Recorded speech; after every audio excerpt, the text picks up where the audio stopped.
वळूया पुढच्या बातमीकडे। वैष्णवीला आत्महत्या केल्यानंतर तिचा सासरा राजेंद्र आणि मोठा दीर सुशील फरार होते। सुरुवातीला एंडवेरनं प्रवास करणाऱ्या हगवणे बाप बेट्यानं प्रवासादरम्यान वाहनं बदलली। पोलिसांना सहज माग काढता येऊ नये म्हणून राजेंद्र आणि सुशील वाहनं बदलत होते अशी माहिती मिळते। दरम्यान पोलिसांनी एंडेवर, बलेनो आणि थार या तिन्ही गाड्या जप्त केल्यात। यातील एंडेवर ही स्वतः हगवणेच्या मालकीची आहे, तर बलेनो ही मुळशी तालुक्यातील राष्ट्रवादीच्या पदाधिकाऱ्याची आहे, तर थार ही हगवणेच्या नातेवाईकाच्या मालकीची असल्याची माहिती मिळते।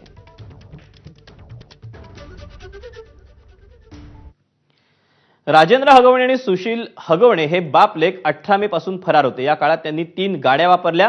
पोलिसांनी त्या तिन्ही गाड्या जप्त केल्यात। या गाड्या कुणाच्या नावावर आहेत आपण पाहूया।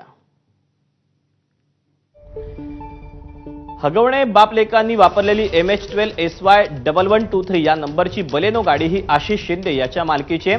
आशिष शिंदे हा राष्ट्रवादी काँग्रेसच्या अजित पवार गटाचा आहे आणि तो मुळशी तालुका राष्ट्रवादी विद्यार्थी काँग्रेसचा तालुका अध्यक्ष आहे। तर दुसरी एंडेवर ही हगवणे बापलेकांनी वापरलेली MH12SS3000 या नंबरची गाडी सुशील हगवणेच्याच नावावर आहे, पण पोलीस गाडीचा माग काढतील म्हणून त्यांनी ही गाडी फार काळ वापरलेली नाही। तर थार पुढची गाडी आहे थार MH12WH0404 या नंबरची थार ही गाडी ही सुशील आणि राजेंद्र हगवणे यांच्याच नावावर आहे। या गाडीच्या संकेत नरेश चोंधे यांच्या नावावर ही गाडीची मालकी आहे।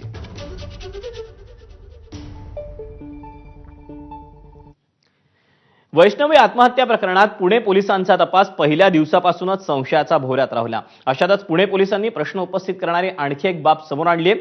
वैष्णवीच्या आत्महत्येनंतर फरार झालेला सासरा राजेंद्र हगवणेच्या शोधासाठी पुणे पोलीस 18 मे रोजी पवना परिसरातील बंडू फाटक यांच्या फार्म हाऊसवर गेले होते।